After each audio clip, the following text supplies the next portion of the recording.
Welcome to the Riveo Impact Lab, the podcast in which we explore what it means for small businesses to have real impact in an evolving world. On this podcast, we engage our curiosity around topics like sustainability, diversity and inclusion, and the ethical outcomes of our decisions, all from a small business perspective. I'm Elin, and this is my co-host, Emily. At Riveo Creative, we've been talking a lot about accessibility in the past year. Inclusivity has always been one of our core values, and yet as we began to look more into accessibility, we realized just how little we actually knew.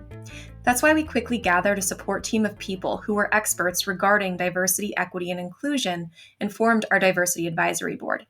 One of those experts is Amy Graves, who we speak to on this episode of the Riveo Impact Lab.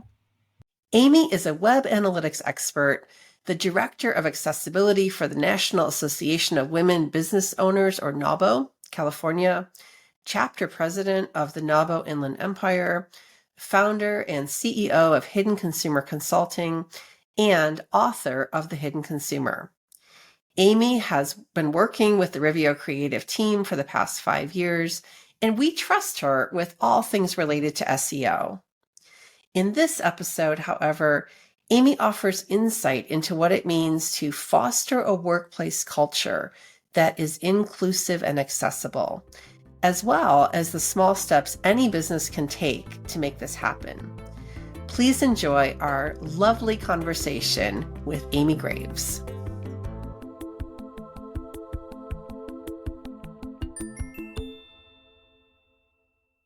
Amy, hey, nice to see you. Nice to see you too. I'm so excited. I know. I'm excited to talk with you today. We have this podcast and it's all about impact. And in thinking about who we wanted to bring on as guests, you were top of the list. Oh, thank you. So let's just start talking a little bit about you and how you got on this whole entrepreneurial journey in the first place.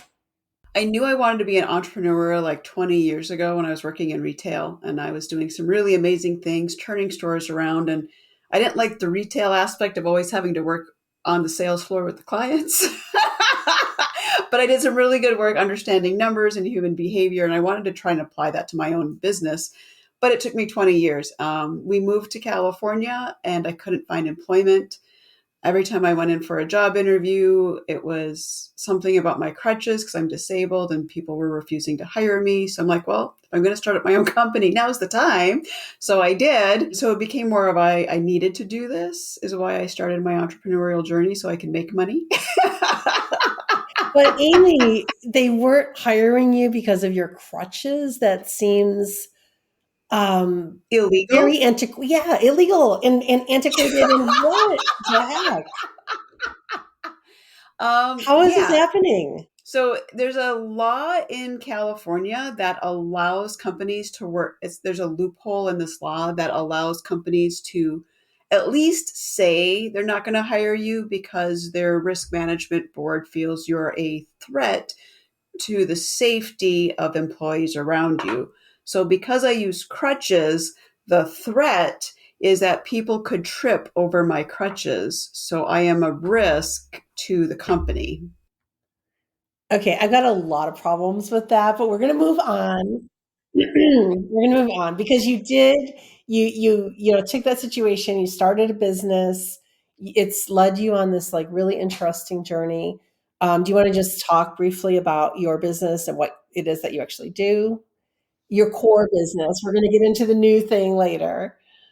Okay, the new thing later. Okay, so yeah.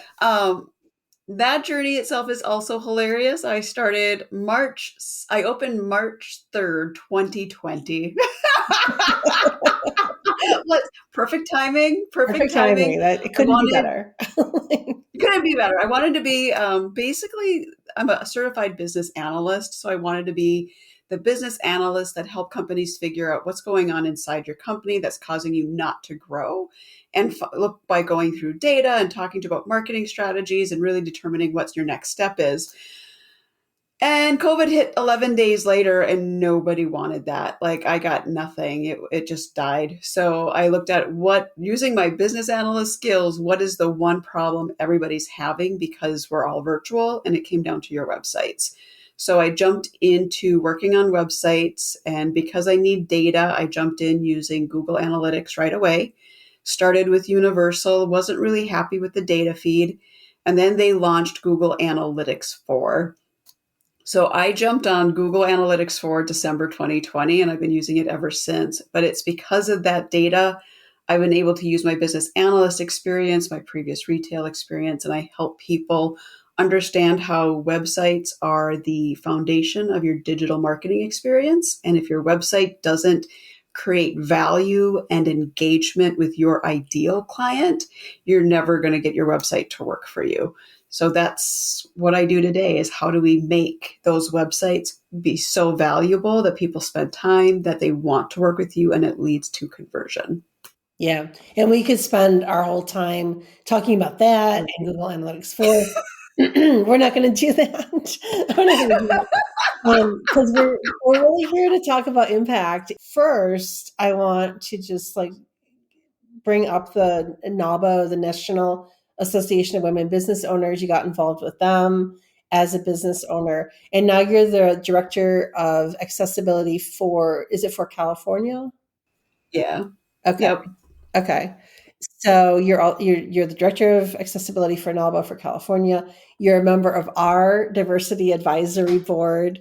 So I want to, obviously this is important to you, and you've already shared discrimination you've experienced, but beyond that, why is accessibility so important to small businesses and business owners? Why should it be so important? Let me rephrase the question. It absolutely should be. A lot of what I want to do is turn the scenario around too. So there's going to be a couple thoughts here coming out. But before I became disabled, because I haven't been disabled my entire life, I would hear family and friends talk about those stupid disabled people. They're shutting down businesses just because they don't have access. They're deliberately looking for people and suing them just to shut down the small businesses. Like, that's not the case. If you flip that scenario around, my question back is, why do disabled people not have a right to do business with you? So accessibility ADA laws are the basement level of inclusion, and it's not an inclusion. ADA this is the bare minimum you need to do to not get sued. If you can't hit the bare minimum, maybe you need to rethink about how you do business, and if maybe you have to move it online, which then it's still a whole set of issues, because you still have to be ADA accessible online, which I do help people with somewhat on their websites. But it's this thing where, why, as a disabled person, am I constantly being excluded? I got involved with NAWBO on the accessibility side because they weren't including people with disabilities. And that's where my fight with them right now is. And I'm going to call it a fight because it is. Inclusion is the ceiling. You should always reach for, how high can I go? How many people can I bring in to be involved and be part of it? Versus, oh, they're disabled, we've got ADA, I'm not going to worry about including them, because if they can get in the door, who cares? And that's what a majority of businesses and a majority of organizations consider accessibility. Just let them in the door. And most of the time, you still can't get in the door. Or the door is like 2 miles away and you still have to walk an extra 2 miles.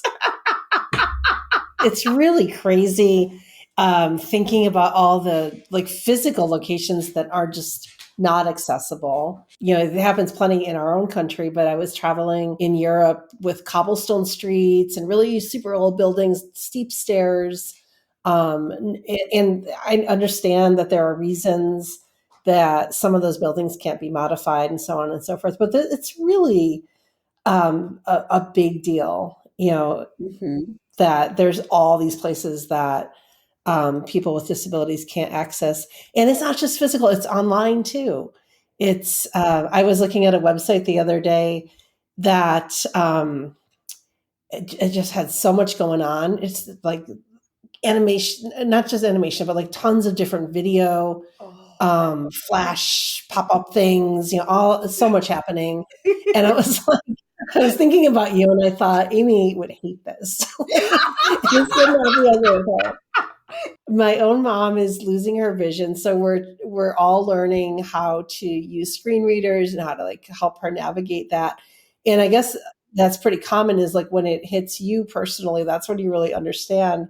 But can you explain a little bit about like why something like that crazy website is really problematic and locks people out, locks a lot of people out? There's two big things about that is when it comes to a website, the more animation, the more videos, the more movement, the more things you just like you threw the whole kitchen sink at one page, it's going to slow down your ability to load. So that means people on older technology are not going to be able to see your website. And my first question is, did you design the website for your ideal client, or did you design it because it's what you wanted and you had a fear of missing out? Most people design their websites based on FOMO, and that kills your website hardcore. The other issue is, and I'm going to give you a personal experience here. I was working with a client and they rebuilt and they were so excited. They had this great new homepage for their website and they animated and created motion for every single text box and image on site. I literally got sick and had to shut down the website because I could not get through the first top half of the page because there was so much movement. So people with disabilities who are any on different aspects of the spectrum, you get motion sickness. Looking at a website like that, if you need to take drugs to look at a website, your website probably needs to be taken down a notch. Yeah. It comes down to one simple thing. Those kinds of things, it's not that you can't use them. You have to be strategic, right? This was a PR company. We don't need to animate your headlines. We do need to headline and animate your images. We want people to stop and look at the images of what you've done for your previous clients because your PR, it's about that visual experience. That's where the strategy comes in and where I would come in and also show you why the numbers show that's what you need to do. But yeah, it's gross. I get so mad.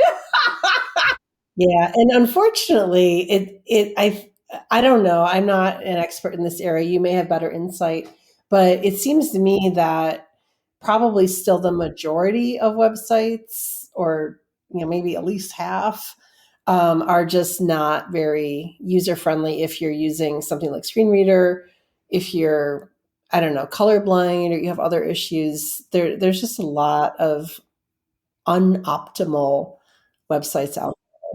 Yeah, and I really blame that on traditional search engine optimization. Like it's that traditional SEO is all about dropping people on a website and not caring what the website, as long as they draw as many people as possible, they'll just get the numbers randomly.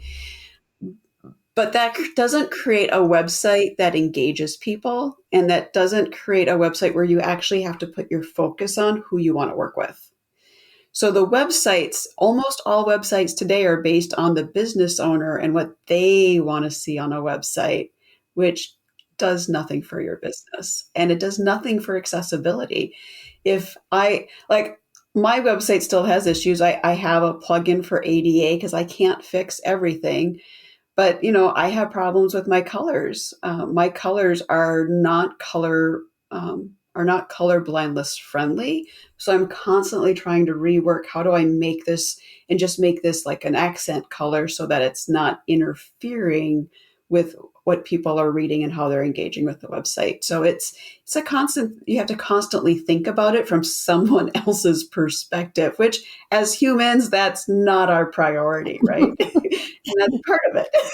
It's true. Until it hits you directly, like with my mom or with you, Yeah. with the Yeah. issues that you've had to face. Um, Yeah. and so I think we're talking about two different things: physical accessibility, like you're running into some issues with NAWBO, being able to get into certain buildings, and other issues, um, and the digital accessibility. So just talking like in broad terms, let's say there's a business owner listening to this podcast and they say, oh, I would like to do better. Where's a good place to start with either of those, items? It can feel overwhelming because there's a lot to think about. Yeah, I would say the first two things to do for your website is turn off all animations and get rid of the videos in your banner. Mm. Start there. Simple, easy. I know it's going to hurt. Everyone tells me, but I love my videos, but it's Yes. okay. You can put them elsewhere. I'm not saying no, but if it's especially on your homepage, put your focus on your homepage. We'll leave everything else alone, but your homepage has to load quickly because the other pages will load while someone's on your homepage. But that homepage has to be snap of your fingers load, or you're going to lose everybody. The other thing is, I challenge you to go through, read every word on your homepage in a monotone voice. Do you understand the sentences if you read it in a monotone voice and stop at the punctuation? So, for instance, like your mom, you're learning screen readers. The system is reading the page to you. There's no inflection of emotion, right? That period, you got to be clear, concise, and have like under 20 words per sentence for someone hearing your website to understand what you're trying to convey. So those are the two things to start with. Yeah, no, that's great advice. And I also would invite anybody to try to use one of those screen readers. You'll understand very quickly. Yeah, and we're going to get to this in a minute, talking about your initiative around hidden consumers, because this is not only the right thing to do, but it is a big audience that people are missing out on if they're not doing these things. But before we go there, I just want to ask you, and you may not have an answer for this, I don't know, but do you know of any new like technological innovations or anything that has come out recently or is coming out that's going to be beneficial for improving accessibility? Actually, it's the one that everyone talks about, and it's the thing I actually have the most distrust and dislike for right now. But from an accessibility standpoint, it's very important, and it's AI. I knew you were going to say that. AI, yes. Yeah, AI is not my favorite tool. As a tech person, I'm very concerned. I'm doing some different things in my company right now that I don't want AI to learn on my tech, and I don't want them to learn on what I'm doing, because I want to kind of keep what I'm doing to myself until I can really get it out there so people understand what I do. And AI, if they're learning on it, they're stealing it. Like, that's just what it is. If you're using a free AI software, you're allowing AI to train on your intellectual property. So there's this line. There's a line. I do use it in certain cases, but from a person with a disability, AI is going to be beneficial because you can just feed it something and get that information back. There's ways that tool is going to be beneficial for those who need additional help and support. I don't know. I don't use it right now for that specific purpose, so I can't be really concise on what that looks like. But I know people in my Chronic Boss Collective group where AI is an important part of what they do today. Like, they depend on that so heavily because it's an accessibility thing. But like all good things for that end up coming out for people with accessibilities, someone's going to find another way to use it, and it won't be as accessible. Like, that's just how it works. Well, someone was talking about, it might have been you, even, I can't remember who I was having this conversation with, but it was about how sometimes technology is developed not necessarily with the intention of helping with accessibility, Yeah. like Siri, and it ends up to be such a valuable tool in that community. It's like the best of both worlds because it benefits everybody. Smart technology, there's a lot of people in the background that, especially if you work in tech, smart technology is something to still be worried about and to really be cautious with using.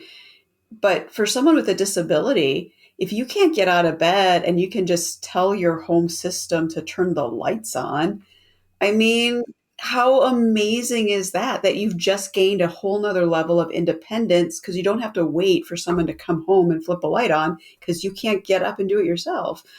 That, I'm speaking from previous experience. Like, when I went into paralysis in 2008, before we had the speech to text software on phones, like Dragon software was top of the line. Remember? I don't know how many people do remember actually. that. Yep. Yep.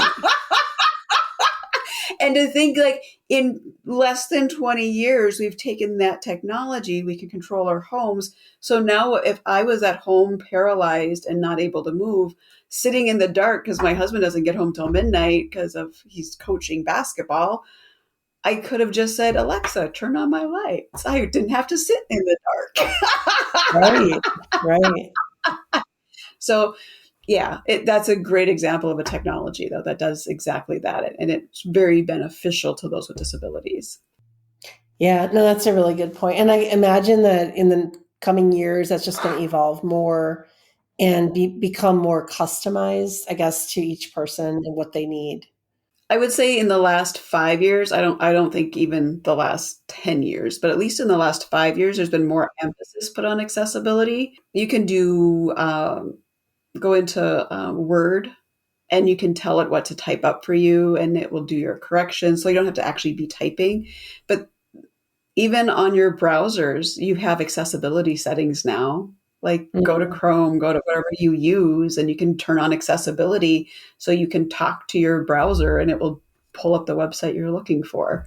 So yeah, there's some great technology coming out. When we talk about impact, this is one way that we're able to, I guess, make an impact is to reach, to make sure that our message is getting to a previously marginalized group of people. Yeah. Who were unable to receive it. And I do think that many of us had never really gave that a lot of thought, realized how challenging it is to live with certain conditions. And now that there's maybe more awareness and there's more tools and, we do have an ability to do more. At this point, I'm going to switch over and invite a conversation around the hidden consumers work that you're doing, because this is, talk about impact. This is really, really cool. Do you want to do you want to talk a little bit more about some of your own challenges, like with food and Yeah. that? Because I think that might lead well into this segment. Into the next conversation. Yes.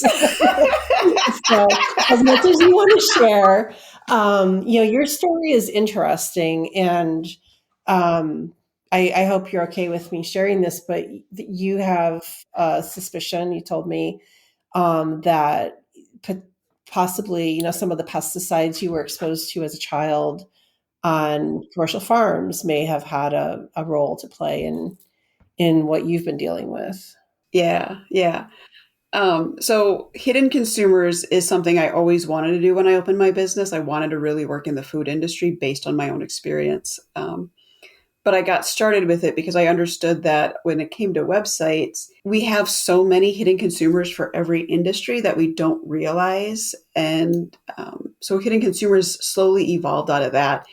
And about 2 years ago, almost 3 years ago now, I made the decision that I wanted to finally move my way into working with the food industry, specifically because of my own background. Around the time I was dealing with paralysis and I had gone down, and then I developed a few other issues along the way, things started coming back that I was reacting to food. And at first we thought it was just wheat and soy. Well, wheat. So I did the whole gluten-free thing, got really sick. It wasn't the wheat.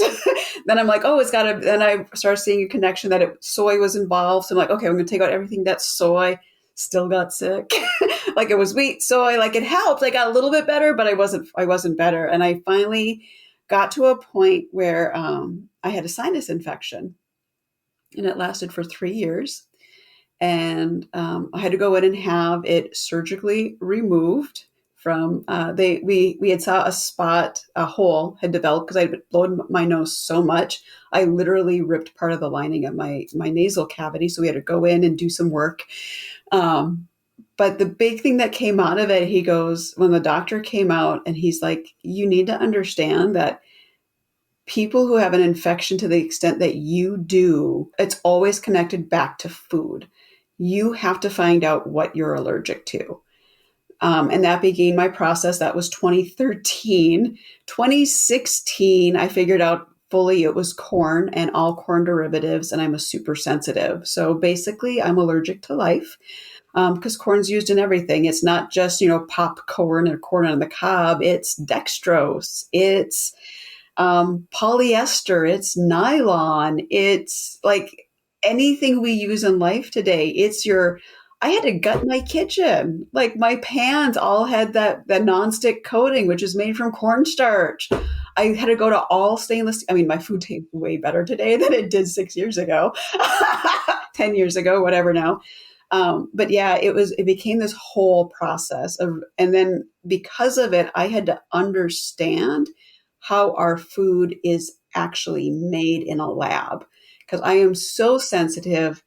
If an ingredient is made in the lab and the base element is corn, I'm going to have a reaction to it. I'm like a parts per billion person. So I'm super rare, and I get it. I'm super rare. And I thought it was only me.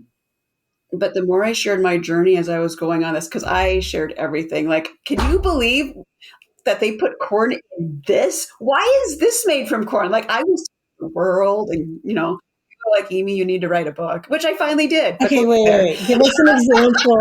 What are some things that corn is present in that you wouldn't think?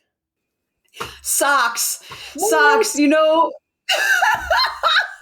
the elastic bands that you have in and that socks is like, because I had to throw away all my socks, but elastic bands are pretty much coated in cornstarch. I would break out in hives wherever my socks touched my skin. Wow. I wore a nylon dress to a wedding, and I had hives and a rash wherever the dress touched my skin. Oh my goodness. It was bad. Like, So it's you like, can only wear cotton, like natural fibers, yeah, I assume. natural fibers. Yeah, yeah. Or why is there cornstarch in my sugar? Why is there cornstarch in my salt? Like, I can't use basic table salt. I can't use basic table sugar. I can't use anything like sugar in the raw or any of those sugars because they're all involve cornstarch. It's all there. And it's legal to put it in there without saying it's in there because it's not intended for digestion. Like, if it's in my food, I'm digesting it. I don't care what your intention is. Wow. But who knows that? Like, I didn't until I had to dig into it and find out, why am I reacting to sugar? Why am I reacting to salt? Like, it was a whole thing. I got so mad. That's really, really interesting. So this whole journey led you on this hidden consumers path. Yeah. So what I realized along the way is that I'm not the only one. And the more I talk about my story, the more people tell me, I know so and so, or I'm in this boat too, where I have to be really diligent, not to your level, but I have to be diligent too. A majority of people are struggling with their food. They don't understand how their food has certain ingredients or why. So one of the things when I was researching my book, that I discovered is that the population of people who are between 30 and 40 years old right now have the highest level of kidney failure linked back to our lab created sugars that are in our energy drinks, our sodas, hidden sugars that are in sugar-free food. They're not really sugar-free. I'm just going to tell you that right now. There's like 50 names for sugar that don't say sugar. As long as it doesn't say sugar, it's sugar-free. Like, the whole system is like, if you don't know how to shop for food and understand the ingredients, you're going to continue to get sick. That's just how it is. But the number of people that are in kidney failure, though, are equivalent to the population of the state of New York. Wow. This is why we're so many dialysis centers popping up and people needing kidney transplants is becoming more and more common. It's linked back to our food, and there's peer-reviewed research, which is what I focus on for my book. It's not going to be in the book, just not going to scare people. So you tell me you love research. You love doing research. I do. I'm a historian. Like, I got my undergraduate degree in history, which is just research and analysis. So, like, I'm in my element. If I could be in a library digging, and yeah, that's me. So this book is well researched, but presented in a like conversational, easy to understand way. And what will it help people do or understand? What it's really going to do is it's going to help businesses, especially in the food industry, understand how people are shopping for food differently today than they were a decade ago. Why things have changed to such an extent, and why so many more people are health conscious. What is it about our health that's connected to food that we can't just go out and buy and eat whatever we want anymore? Not everyone is my sensitivity level, but almost everybody has something they have to avoid. I mean, we see the memes all the time. When I first figured out it was corn, I literally had a friend send me a meme saying have you seen like the plate of ice cubes saying it's the gluten-free keto whatever diet? And they sent it to me, and my first response is, I'm allergic to that. Ice cubes are made in a plastic. I'm allergic to plastics because plastics are made from Oh my corn. gosh. I would have a reaction to a plate of ice cubes. That's the thing, is we don't know. Like, we make fun of all these people who have to take keto diets or their sugar-free diets, but what we're missing is that there is an actual health reason for that to happen. And because of how far we've taken our food away from being natural, we're so much more dependent on lab created foods. More people are getting sick. And unfortunately, the meds to help you are made from the same ingredients. So like, I can't take any medications. Like, there's nothing, like when I get a migraine, I have to suffer. There is nothing I can take to help my migraine, because vitamins and supplements and all medications are all derived from corn. Wow. Everything. What about like a natural, I don't know, like essential oils or something homeopathic? Can you do that? I'm going to be honest. Essential oils in my book are the modern snake oil. I am allergic to essential oils. You are. Which tells you they're not truly essential oils. And essential oils, by definition, should be only made from, say, like you want a rose essential oil, should only be made from rose. There should be nothing else in it. And yet we're adding corn byproducts to our essential oils, which means they're no longer essential. You're adding additional chemicals to your essential oils. So no. And that's the big problem. Because of my super sensitivity, I can't take those risks, right? I live in California, man. I have CBD everywhere, but I can't take any of it because it's all contaminated at some level with corn, whether it be produced in plastic, it's additional ingredients, inactive ingredients, my foot. Wow. Inactive ingredients can still make you sick. Wow. Well, you told me at one point you, I believe, moved to California partly to access like farmers markets year round and Yep. be able to feed yourself, which is. I can't shop at a grocery store. Like, literally, like if I go to a local Sprouts where I can find imported cheeses, because I can't use cheese typically made in the United States. I have a safe box of crackers that I'm going to say safe. Like, it's something. It took me a decade to find safe yeast, because yeast is made on corn. So I can't even find safe yeast. So it took a decade. I finally started making bread a year ago, found a nice safe yeast. I had a sourdough starter I could use, and I have safe flour, which, the key ingredients. It's crazy. Like, and all of that is just, I live in California, and I moved from Minnesota, like the capital of corn. Okay, well, maybe that's Nebraska, but it's our number one export in Minnesota. So interesting. But so, like, bringing this all together, as you've stated several times, you're kind of a special case because you're so sensitive. Yeah. But that said, there's all these other people that are, needing to be ultra careful because their illnesses derive from, either corn or something. And so there's need to educate the food suppliers and I wanted to say food manufacturers, but that doesn't sound right. But there's need to educate about like labeling and transparency around their processes and all of that. Correct? Yeah. Well, and a big part of it for businesses is, whatever part they are in the food chain of how either they're in the lab or they're selling it on the other end, is you still have legal requirements. And what I'm saying to do isn't avoid legal requirements. It's like ADA. Your requirements that the government requires of you are the bare minimum. It's the bare minimum to not get sued, right? You need to at least hit that bar.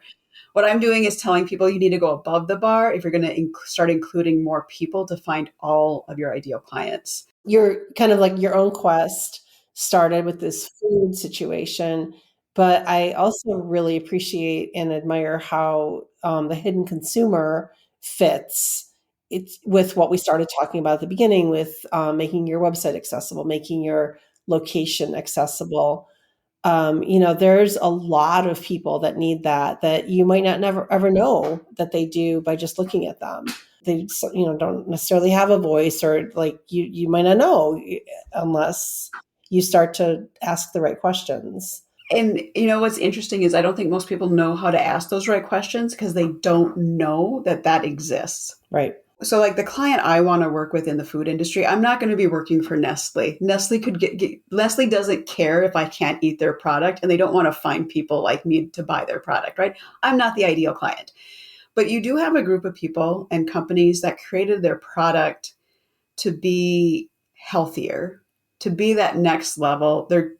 They don't want to be Nestle, M&M, or any of the big food companies. They want to create a product that attracts people because of their own issues. Maybe they're allergic to nuts and they created this great, nut-free product, but they can't reach them.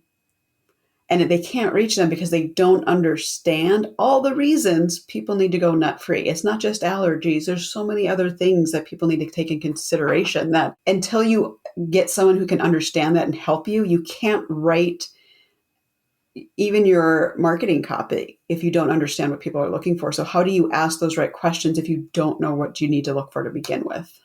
Yeah, that makes a lot of sense. Yeah. So you're almost like this, or I shouldn't say almost, you are this catalyst for change and really rippling out. I know you're just getting started with your hidden Right. consumers project. Let's call it a project. But really when we talk about impacts, it's easy to see how you're going to make a huge impact. And I'm just curious, like for you, how do you define or think about impact? Impact for me is you make a positive change on the world around you. I am looking to change the world, but I also understand my positive impact is day to day with the people I have regular interactions with. So one more person I talked to and got the message out to is one more person that's going to step back and say, wait, I need to do this differently. Or wait, what happened there? Right? Like it's going to make them stop. It's going to make them pause. That's the positive impact. I mean, I want to change the world. I want websites to accurately talk about what is in all the ingredients.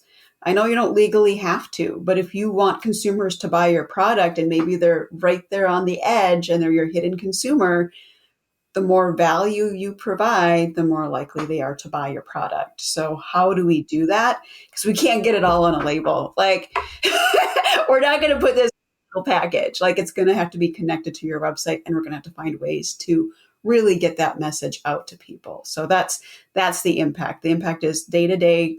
How do we spread the message? And then who will actually take that step up and be a leader in their industry to make those changes?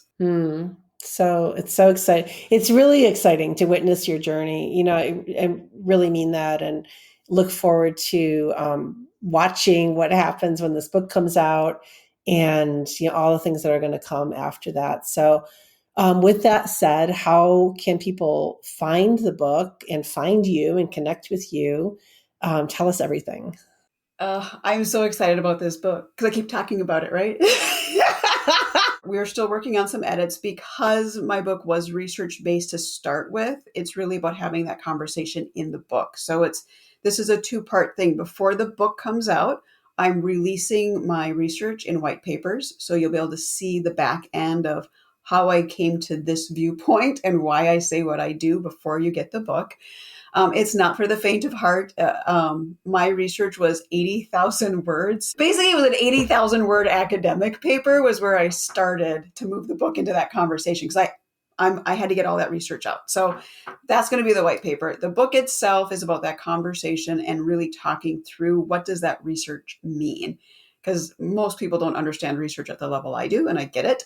So it's how does that impact daily life? So even if you're a consumer and you're like, what is this all about? You're going to be able to pick up and read the book and understand what we're trying to do in the food industry. And if you pick up the book and you go, I know someone, you should recommend the book to people that are in the food industry. Trust me, they need this book. So the book itself, it's on my website, hiddenconsumersconsulting.com. It's under the book because it's going to be the book of 2025. That's what I'm saying. And because we love our own stuff, right? You can actually pre-order this almost anywhere. I recommend you go through bookshop.org and put in your local bookstore and pre-order through your local bookstore. For me, I actually will pre-order my own book because I want to support Get Lit Books in Moreno Valley. But you can order this anywhere. I'm on Amazon. You can find my author page on Amazon. I'm going to be applying for a Goodreads page as well, so you'll be able to find me there. But Target, Barnes & Noble, they're all going to pre-ordering. You can pick. So there are a list. I've got 10 links on my book page of all the places you can pre-order the book through, including the United Kingdom, Canada, and Australia. Oh, wow. And the name of the book again? The Hidden Consumer, Uncovering the Power of Health-Conscious Buyers is the name of the book. Wonderful. By Amy Graves. By Amy Graves. I'm an author. It's my first book. Congratulations. And I have a second book that's been written, and it's been written for like 6 years, and I have yet to publish it. So we'll see how this one goes. Maybe the second book will come out faster. Okay, well, that's a whole other conversation, but that sounds very interesting, and look forward to that one as well. But thank you, Amy, for taking the time to talk with us about accessibility, food issues, corn, impact, making your voice heard, getting access to all the things that all people should be able to access and enjoy. It's really interesting, inspiring, the work that you're doing. And I love this conversation. Thank you. This was fun. This was my favorite interview. I love this. Wow. Wow. That's fantastic. Thank you.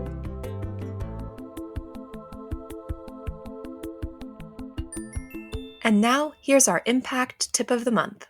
It's okay not to know everything, as long as you're taking small steps to learn. Consider courses on accessibility that are relevant to your business, such as the many web accessibility courses you can find on sites like Udemy, Coursera, or edX. Thanks for listening, and make sure to do good in the world this month. If you have questions you'd like us to address on the podcast, you can reach us at info@riveocreative.com. Subscribe wherever you listen so you don't miss out on any of our incredible upcoming guests. We'll see you soon at the Riveo Impact Lab.